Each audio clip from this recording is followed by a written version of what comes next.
Kolkata doctor case को लेकर CBI के हाथ इस वक्त सबसे बड़ी लीड लग चुकी है। इस लीड के सामने आने के साथ ही सीबीआई का दिमाग भी पूरी तरह से चकरा चुका है। सीबीआई को सबसे अहम इस पूरे वारदात, इस पूरी दरिंदगी का वीडियो मिलने के साथ इस मामले का चश्मदीद गवाह सीबीआई के हाथों लग चुका है, जिसने इस पूरे मामले को आंखों देखा बताते हुए एक के बाद एक सभी चीजों से पर्दा उठा दिया है। सीबीआई ने इस मामले को लेकर की अब तक जो रिसर्च की थी, जिस चीज को लेकर अंदाजा लगाया जा रहा था, उन सब पर पानी फिर चुका है। और सीबीआई ने कहा है, चश्मदीद ने जो बातें स्पष्ट रूप से रखी हैं, पोस्टमार्टम से साथ ही साथ संदीप घोष और इस वक्त संजय रॉय के हर एक बयान से पूरी तरह मैच खा रही है और ये आरोपी के वास्तव नाम को भी उजागर कर चुका है। ये जो चश्मदीद गवाह है, उसने हर एक बात को लेकर स्पष्ट पर्दा उठाया है। उसने यहाँ तक बता दिया है कि किसने उस दिन डॉक्टर बिटिया की टांगों को तोड़ा था, किसने आंखों को घूंसा मारा था और किसने उसका गला दबाया था, और उस पूरे घिनौने कृत्य को किन किन लोगों ने अंजाम दिया था। इस खबर के सामने आने के साथ ही संजय रॉय और संदीप घोष के भी होश उड़ चुके हैं, क्योंकि इन लोगों को भी इस चश्मदीद गवाह के बारे में अब तक कोई जानकारी नहीं थी।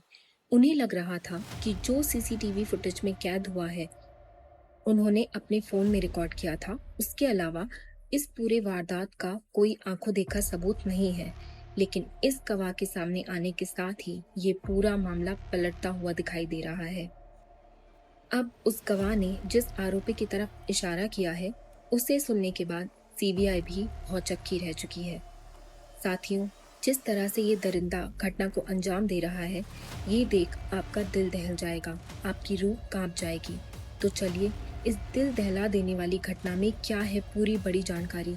शुरुआत से इस केस को अच्छे से आपको समझाते हैं कि किस तरह इस केस को बड़ी सफाई और बारीकी से अंजाम दिया जा रहा था। साथियों, कोलकाता रेप केस अब तेजी से सुलझता हुआ नजर आ रहा है, क्योंकि इस बार जो एक नया मोहरा सामने आया है, जो नई खबर, नया खुलासा हुआ है, इसको देखने के बाद अब वास्तव में लग रहा है कि ये केस सच में सुलझने वाला है। इस केस में बताया जा रहा है कि संजय रॉय कातिल नहीं है, बल्कि कातिल कोई और है। लेकिन इस बात को अभी सच नहीं माना जा सकता, क्योंकि पहले अब दोबारा से उस नए दरिंदे के भी सारे टेस्ट होंगे जो संजय रॉय के हुए थे। और सबसे ज्यादा जरूरी ये है कि वो चेहरा आखिर कौन है जिसकी हम बात कर रहे हैं। अभी अभी बड़े खुलासे में पता चला है कि आखिरकार इस पूरी शर्मनाक घटना के पीछे किसी बड़े दरिंदे का हाथ था।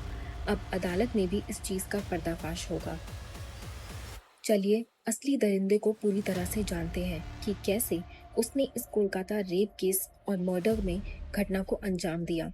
लेकिन उससे पहले एक छोटी सी रिक्वेस्ट है, वीडियो को एक लाइक करके चैनल को सब्सक्राइब कर लीजिए और डॉक्टर बिटिया के साथ इंसाफ के लिए justice for lady trainee doctor सभी लोग कमेंट में लिख दीजिए। साथियों, आपको बता दें, अदालत में संजय रॉय के फूट फूट कर रोने से हर कोई सकते में है। क्यों संजय रॉय फूट फूट कर रोया, हम आपको बताएंगे, लेकिन उससे पहले आपको बता दें जो बड़ी अपडेट है। आपको पता होगा कि 7 आरोपियों का पॉलीग्राफ टेस्ट कराया गया था, जिसमें मुख्य आरोपी संजय रॉय, पूर्व प्रिंसिपल संदीप घोष, उस रात यानी कि जिस रात क्राइम हुआ, अस्पताल में जो ट्रेनी डॉक्टर मौजूद थे, 4 ट्रेनी डॉक्टर और साथ ही एक वॉलंटियर, 7 लोगों का पॉलीग्राफ टेस्ट कराया गया था। लेकिन अभी की जो बड़ी खबर है, उससे पहले आपको बता दें कि अदालत में हर कोई सन्न रह गया जब संजय रॉय ने फूट फूट कर कहा कि वो बेगुनाह है। इसलिए चाहता है कि इस मामले में जो भी जांच सीबीआई को करानी हो, वो कराए, ताकि असली आरोपी, असली गुनहगार सबके सामने आ सके। आपको बता दें कि न्यूज़ की टीम ने संजय रॉय के दोस्तों से भी बातचीत की। उन दोस्तों ने बताया कि संजय रॉय अपनी प्रवृत्ति से ही आपराधिक किस्म का है। वो अक्सर ही लोगों से पैसे लिया करता था और उन्हें लौटाता नहीं था। इसके अलावा अपने आसपास रहने वाली महिलाओं के साथ भी उसका व्यवहार सही नहीं था। गाली गलौज करना, मार पिटाई करना, छेड़खानी करना, ये उसकी आदतों में शुमार था। आरजीकर मेडिकल कॉलेज में वो वॉलंटियर के तौर पर काम करता था, लेकिन हर कोई ये जानता था कि वो पूर्व प्रिंसिपल संदीप घोष के बेहद करीबी में से है। संदीप घोष के बाउंसर के तौर पर भी लोगों के बीच उसकी पहचान थी। संदीप घोष की भूमिका भी इस मामले में शुरू से ही संदिग्ध रही है। इस पूरे मामले को लेकर टिप्पणी सुप्रीम कोर्ट ने भी की। जिस तरह से इस पूरे मामले को लेकर एफआईआर दर्ज की गई, जांच शुरू की गई, वो बताता है कि इस पूरे मामले को लेकर शुरुआत से ही पुलिस गंभीर नहीं थी और कुछ छुपाने की कोशिश की जा रही थी। वहीं पॉलीग्राफ टेस्ट जो हुआ था, उसको लेकर ये कहा जा रहा था कि अब दूध का दूध और पानी का पानी हो जाएगा। ये साफ हो जाएगा कि कौन झूठ बोल रहा है और कौन सच। यदि आपके मन में ये बात है कि पॉलीग्राफ टेस्ट क्या होता है, तो दरअसल ये झूठ पकड़ने वाली मशीन के जरिए किया जाता है, जिसे हम कहते हैं लाई डिटेक्टर मशीन। इसमें शरीर में हो रहे बदलावों के जरिए इस बात की जानकारी मिलती है कि इंसान सच बोल रहा है या झूठ। अक्सर बड़े मामलों में आरोपियों के मुंह से सच उगलवाने के लिए ये टेस्ट किया जाता है। अब आरजीकर मेडिकल कॉलेज में जो ट्रेनी डॉक्टर के साथ उस रात दरिंदगी हुई, उस दरिंदगी को लेकर जो जांच है, वो पहले तो पूरी उम्मीद इस पॉलीग्राफ टेस्ट पर ही टिक गई थी, लेकिन अब एक बार फिर Kolkata rape and murder case की गुत्थी सुलझने की जगह और उलझती दिख रही है। इतने दिनों बाद भी देश की सबसे तेज तर्रार जांच एजेंसी सीबीआई ठोस सबूतों के लिए हाथ पैर मारती दिख रही है। सीबीआई को अब कुल 7 लोगों को झूठ पकड़ने वाली मशीन के सामने बिठाना है। हालांकि इसमें भी आरोपी संजय रॉय का टेस्ट अगले दिन के लिए टाल दिया गया था। देश सवाल पूछ रहा है कि कोलकाता फाइल्स की क्लोजर रिपोर्ट आखिर कब आएगी। साथियों, इस दिल दहला देने वाली घटना में, जिसमें कि डॉक्टर बिटिया दीवारों और बंद दरवाजों के बीच चीखती रही, रहम की भीख मांगती रही, आखिरी सांसों तक लड़ती रही, जबकि ना उसने कम कपड़े पहने थे, ना वो आधी रात को घर से निकली थी और ना वो सुनसान सड़क पर थी। उसकी तो गर्दन में जान बचा लेने वाला तमगा था, फिर भी उसे नोचा गया, खसोटा गया, उसकी अस्मत लूटी गई और मौत के मुंह में उसे फेंक दिया गया। हैवानियत की सन कर देने वाली कहानी द कोलकाता फाइल्स, इससे अब देश उबल रहा है। देश सवाल पूछ रहा है, इंसाफ मांग रहा है। डॉक्टर बिटिया का बलात्कारी कौन? डॉक्टर बिटिया का कातिल कौन? कब मिलेगा डॉक्टर बिटिया की रूह को सुकून? लेकिन जवाब किसी के पास नहीं है। किसी के पास 8 और 9 अगस्त की दरमियानी रात का हिसाब नहीं है। क्या हुआ, कैसे हुआ, क्यों हुआ, किसने किया, कौन कौन इसमें शामिल था? देश की सबसे बड़ी जांच agency central bureau of investigation यानी सीबीआई परत दर परत तलाश कर रही है, केस का रेशा रेशा खंगाल रही है, लेकिन सवाल अब भी अनसुलझे हैं। इतने दिन बाद कितने मिले सबूत, कितने मिले गवाह, कितने दूर रह गए कानून के हाथ और कब मिलेगा डॉक्टर बिटिया को इंसाफ? कोलकाता केस की डिटेल दिखाने से पहले पीड़िता के पिता ने क्या कहा? साथियों, डॉक्टर बिटिया के पिता से पूछा गया कि आपको लगता है कहीं ना कहीं अस्पताल प्रशासन ने एक बड़ी चूक की है, तो पिता का कहना था कि हमको अस्पताल के जो डिपार्टमेंट है, जिनके पास मेरी लड़की काम करती थी, वो ऑन ड्यूटी थी। एक ऑन ड्यूटी जो कि एक लड़का हो या लड़की, जहाँ भी काम करते हैं, तो उस ऑर्गेनाइजेशन की ये जिम्मेदारी होती है कि उनके अंडर काम करने वाले लोगों के साथ कोई दुर्घटना ना हो, और अगर ऐसा कुछ होता है तो जिम्मेदारी उन्हीं की होगी। लेकिन आरजीकर अस्पताल के प्रिंसिपल या किसी भी अन्य इंसान ने घटना के बाद से आज तक हमें ना तो कोई फ़ोन किया और ना हमसे कुछ पूछा। फिर पूछा गया कि जब उसका शव मिला तो आपको कितने बजे फ़ोन आया और किसने फ़ोन किया? तब पीड़िता के पिता बताते हैं कि 10:53 पर फ़ोन आया और उसके बाद हमने फ़ोन किया। दूसरी बार जब सामने से फ़ोन आया तो बताया कि मैं सुपरिटेंडेंट बोल रहा हूँ और आपकी बेटी ने अपनी जान ले ली है। तो साथियों, इतना कुछ पीड़िता के पिता ने बयान दिए हैं। आपको बता दें कि सीबीआई 7 किरदारों का पॉलीग्राफ टेस्ट करा रही थी। दिल्ली से एक विशेष टीम आकर ये पॉलीग्राफ टेस्ट को कर रही थी, जिसमें संजय रॉय, इसके अलावा पूर्व principal Sandip Ghosh, 2 trainee doctor, एक इंटर्न और 2 अन्य स्टाफ शामिल थे। सीबीआई इस टेस्ट के जरिए जानना चाहती है कि आखिर 8 और 9 अगस्त की रात सेमिनार हॉल में क्या हुआ। ये तो क्लियर होता जा रहा है कि इस केस से जुड़े वो कौन से और कितने किरदार हैं जिन पर सीबीआई अपनी जांच फोकस कर रही है। पहला आरोपी संजय रॉय, जिसे 14 दिनों के लिए जेल भेजा जा चुका था। नंबर 2, आरजी कर का पूर्व principal doctor Sandeep Ghosh. Number 3, first year PG doctor Arka. Number 4, first year PG doctor Somit. Number 5, house staff Gulab. Number 6, एक इंटर्न सुखदीप और नंबर 7, अस्पताल का ही एक और स्टाफ। इन सबको पॉलीग्राफ टेस्ट से गुजरना होगा। Kolkata doctor rape and murder case की कड़ियां बहुत उलझी हुई हैं। सीबीआई ने सुप्रीम कोर्ट में इस बात को लेकर यहाँ तक दावा किया कि कोलकाता पुलिस ने क्राइम सीन को सुरक्षित नहीं रखा। बड़ा सवाल ये भी है कि सीबीआई ने जिस क्राइम सीन के सीएफएसएल के एक्सपर्ट्स के जरिए जांच करवाई, क्या सीएफएसएल के एक्सपर्ट्स छुपे हुए सबूत नहीं तलाश कर पा रहे? पूर्व प्रिंसिपल संदीप घोष से लगातार पूछताछ करने के बाद पॉलीग्राफ टेस्ट में जो सवाल पूछे जा रहे हैं वो ये है। संदीप घोष से पूछा जा रहा है कि आपको वारदात की खबर किसने दी?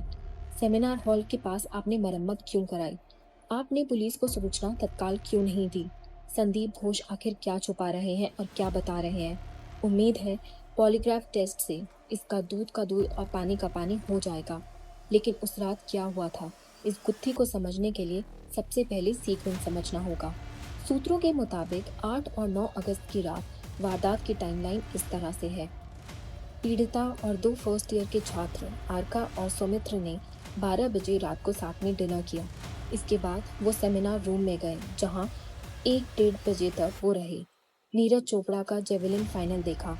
सेमिनार रूम के सामने स्लीप रूम है जहां डॉक्टर आराम करते हैं। अर्का और सुमित्र स्लीप रूम में चले गए जबकि पीड़िता सेमिनार रूम में आराम करने लगी। रात को करीब 2:45 बजे तीसरी मंजिल पर जाने की बात कही गई जबकि सुखदीप ने कहा कि वो इंटर्न रूम में था। तीनों कमरे सेमिनार हॉल, स्लीप रूम और इंटर्न रूम तीसरी मंजिल पर एक दूसरे के पास में है। इसलिए सवाल उठ रहे हैं कि इन चारों डॉक्टरों में से किसी ने भी सेमिनार हॉल में उस रात क्या हुआ ये नहीं जान पाए। वो सीबीआई 4 डॉक्टरों और 2 स्टाफ से यही समझने की कोशिश कर रही है, इसीलिए लाई डिटेक्टर मशीन का इस्तेमाल हो रहा है। इन लोगों से जो सवाल पूछे जा रहे हैं उसकी लिस्ट भी देख लीजिए। खाना खाने के बाद आप कहाँ गए थे? क्या आपने पीड़िता की चीख सुनी? वारदात का पता चलने पर आपने क्या किया? सवाल है कि पीड़िता को आखिरी बार जिंदा देखने वाले 4 डॉक्टरों के पॉलीग्राफ टेस्ट से सीबीआई को क्या हासिल हो सकता है? और उससे भी बड़ा सवाल है कि सीबीआई के सामने ऐसी कौन सी बड़ी चुनौती आ गई है जिसके चलते 1-2 नहीं बल्कि 7 लोगों के पॉलीग्राफ टेस्ट कराने की जरूरत है। इस वारदात के अगले दिन कोलकाता पुलिस ने संजय रॉय को गिरफ्तार किया था। कोलकाता पुलिस संजय रॉय की गिरफ्तारी के बाद इस मामले को जितना ओपन एंड शट मान रही थी, सीबीआई को ऐसा नहीं लगता। कोलकाता पुलिस की नज़र में मुख्य आरोपी संजय रॉय है, लेकिन सीबीआई असली कातिल तक पहुंचने के लिए इन 7 का पॉलीग्राफ टेस्ट करा रही है। बता दें कि कोलकाता पुलिस ने सेमिनार हॉल में मिले एक ब्लूटूथ के जरिए अगले दिन संजय रॉय को गिरफ्तार किया था।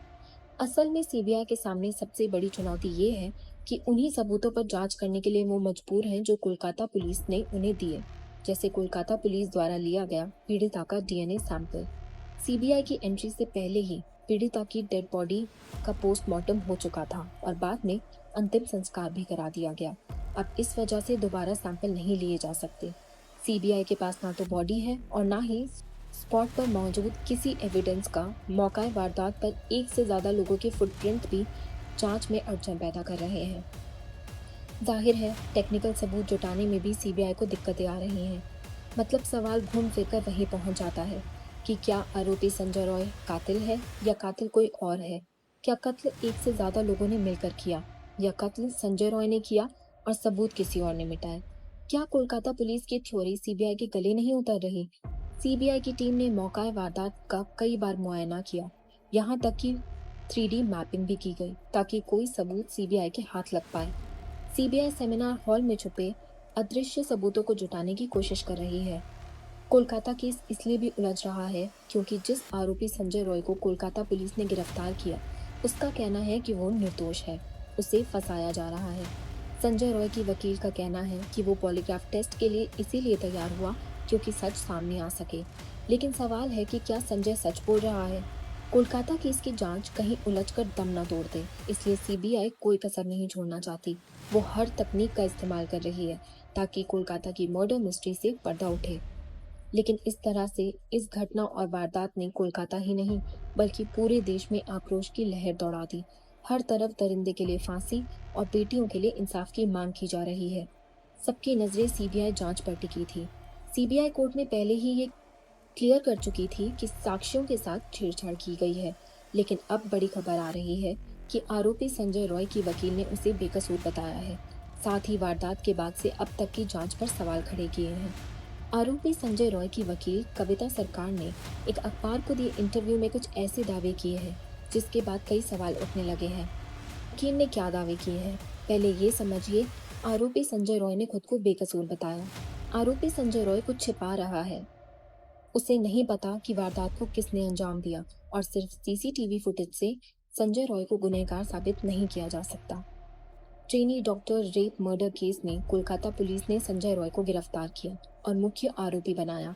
अब मामले की जांच सीबीआई कर रही है और संजय रॉय के खिलाफ सबूत होने का दावा भी किया जा रहा है। मगर संजय रॉय के वकील ने दावा किया है कि उसकी गिरफ्तारी आधे अधूरे सबूतों के आधार पर की गई और सीबीआई की जांच का दायरा लगातार बढ़ रहा है। लेकिन अभी तक कोई नतीजा नहीं निकला है। वकील कविता सरकार ने आरोपी संजय रॉय से 23 अगस्त को मुलाकात की। अखबार को दिए इंटरव्यू में उन्होंने बताया कि मुलाकात के दौरान संजय बहुत डरा हुआ था, साथ ही वो तनाव और दबाव में भी था। कविता ने बताया कि पॉलीग्राफ टेस्ट के लिए कोर्ट ने जब संजय की रजामंदी पूछी तो वो मजिस्ट्रेट के सामने रोने लगा। वो खुद चाहता था कि उसका पॉलीग्राफ टेस्ट हो ताकि सच्चाई सामने आए। आरोपी ने मजिस्ट्रेट के सामने रोते हुए कहा, मैंने कोई जुर्म नहीं किया है, मुझे फंसाया जा रहा है। इस केस की जांच कर रही सीबीआई भी लगातार सबूत जुटा रही है। सीसीटीवी फुटेज को एक बड़ा सबूत माना जा रहा है, मगर आरोपी की वकील ने दावा किया है कि सीसीटीवी फुटेज से संजय गुनाहगार साबित नहीं होता, क्योंकि सीसीटीवी फुटेज में और क्या-क्या मिला, इस पर ध्यान देना होगा। इसके अलावा और भी कई सवाल जो शक पैदा करते हैं। मसलन सेकंड फ्लोर पर हत्या हुई और फर्स्ट फ्लोर पर दूसरे डॉक्टर मौजूद थे, तो क्या किसी को कोई आवाज नहीं आई? संजय रॉय के जाने के बाद सेमिनार हॉल का दरवाजा खुला था, तब भी किसी को पता नहीं चला। 9 अगस्त को आरजीकर मेडिकल कॉलेज में जो हुआ, उसके बाद से पूरा देश गुस्से में उबल रहा है। आरोपी संजय रॉय को फांसी देने की मांग हो रही है। वहीं आरोपी की वकील ने भी सीबीआई पर कई आरोप लगाए हैं। कविता सरकार ने कहा कि सीबीआई ने अब तक केस से जुड़े डॉक्यूमेंट्स मुझे नहीं दिए। संजय रॉय के पॉलीग्राफ टेस्ट के बारे में भी मुझे नहीं बताया गया। कोलकाता पुलिस भी निष्पक्ष नहीं है। कविता ने सबूतों के साथ छेड़छाड़ से इनकार नहीं किया।